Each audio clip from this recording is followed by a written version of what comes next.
I watched some news coverage this morning. Again, the mayor of Louisville had a press briefing, an update, another one. And it was just so awful to watch this man who understands. The mayor of Louisville is a Jewish guy, and he understands in a way that, say, a non-Jew doesn't. He understands perhaps much more so the way a black person could feel, could understand this kind of destruction. And the reason for it is easily explainable. It's because the Jews have had to suffer through unspeakable horror. But there he was, thanking the first responders, thanking the American Red Cross in Louisville, thanking the people that deserve thanks, and then focusing on the families, on the families of the people who were gunned down. And after he thanked everybody and said what he had to say about the awfulness of it and the sadness and the sorrow and the pain and the suffering that the families, once again, the families are going to have to endure. I mean, what else are they going to do? They can go crazy, I guess. What happens to parents who have 9-year-olds or 6-year-olds gunned down in a school classroom? How do you survive that? I don't think I could. Mentally, emotionally. I just don't think I could. But there was the mayor of Louisville. And at the end of what he had to say, all of his acknowledgments, he talked about the so-called elephant in the room. Guns, guns, fucking guns, guns, guns. And he made a direct plea to the Kentucky legislature to please pass a law that would give these individual cities or counties the authority to make their own laws where it concerned guns, guns, guns. The mayor of Louisville wants them off the street, wants them gone, just like I do, just like you do.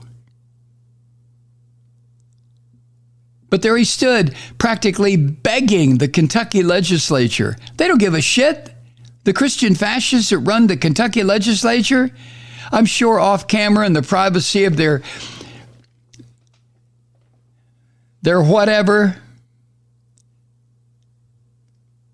they probably laugh at the mayor of Louisville.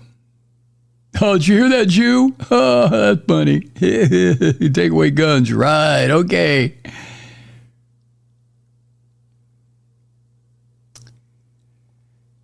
But there stood the mayor of Louisville, begging for a means to stop gun violence, begging the Kentucky legislature. Can you imagine the two senators, Rand Paul, that unconscionable son of a bitch, and Mitch McConnell, the two of them. Can you imagine these two fascists, especially Rand Paul, these two fascist senators doing anything to bring an end to gun violence in Kentucky or in the country? No, you cannot, because they never will. Never. Never. There is not a Christian fascist legislator in any state legislature or on the federal level who ever will do anything to stop this gun slaughter. They will not. You know it as well as I do. The death will just continue. How often do you have the thought, these two most recent slaughters, how often do you have the thought, oh dear God, when's the next one coming? Is it going to be a school, a bank, a church, a synagogue? Where's it going to be this time? A grocery store, a theater, a concert, a gay bar, a not gay bar? Where's it going to be this time?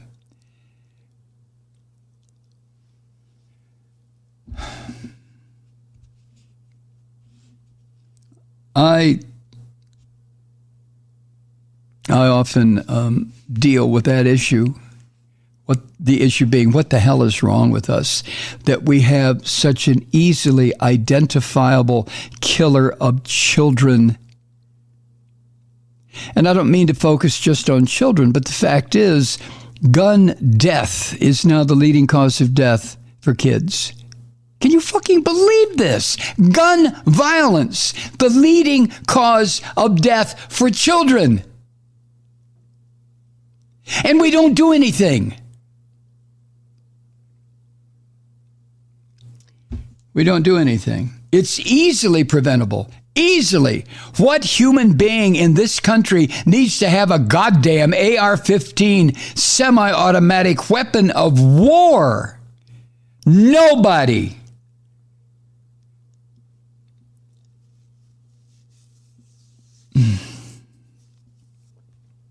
However,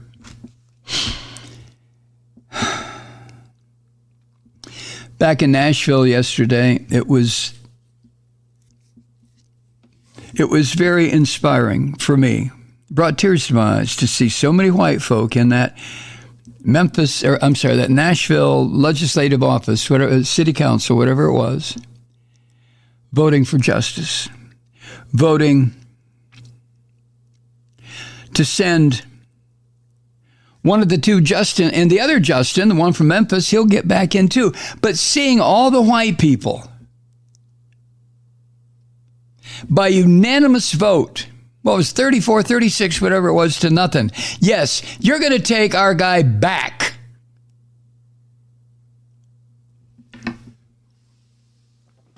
And just like I felt 2 summers ago during the Black Lives Matter demonstrations that Malloy and I participated in here in Atlanta, and to see all these white people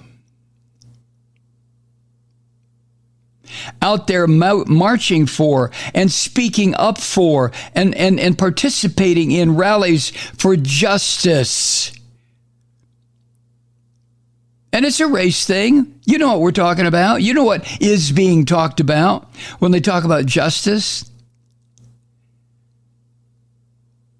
White folk don't have to worry about justice.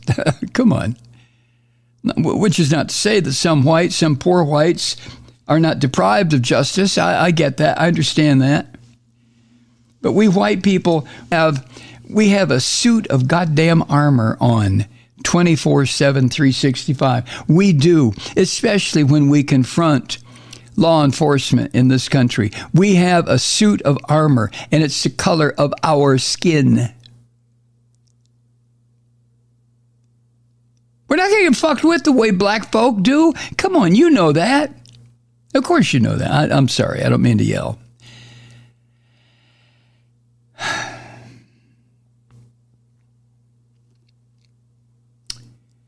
So I was particularly happy to see all those white people in that Nashville city council, legislative office, whatever it was, voting unanimously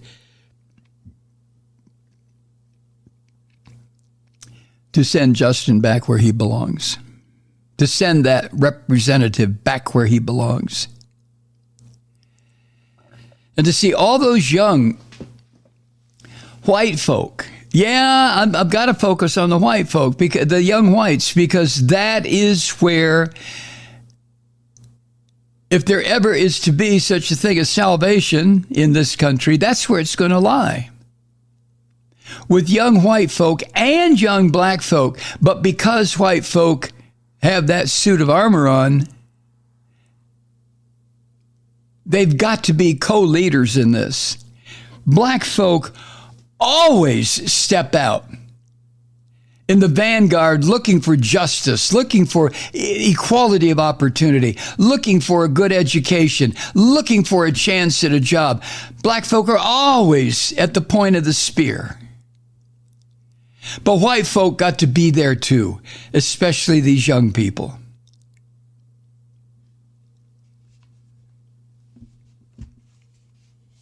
Oh, man. I didn't mean to get on my preacher box this morning. The old Malloy soapbox. But I'm worried. I'm always worried. I'm always worried about what's going to happen here. How are we going to find redemption? What salvation? Call it whatever you want.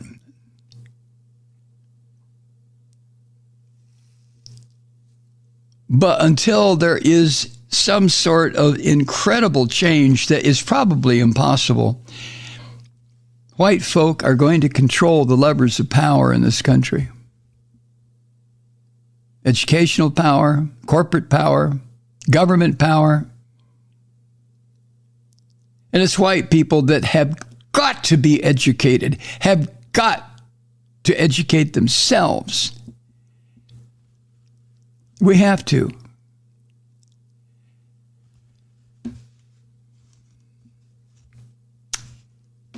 So,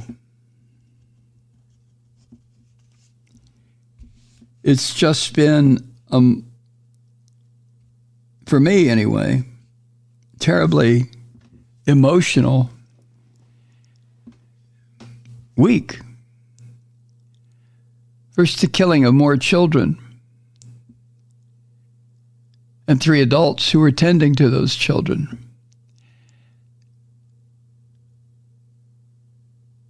And when I think about all the kids, little kids, high school kids, college kids who've been slaughtered because the white controllers of power in this country don't give a goddamn about kids, about anybody, except their effing guns and their bloody, pissy religion.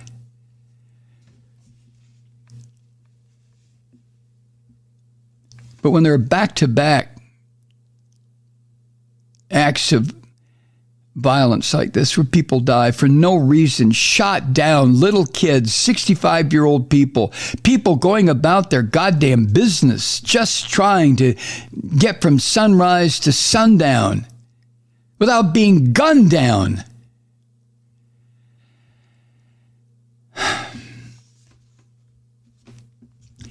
I'm sure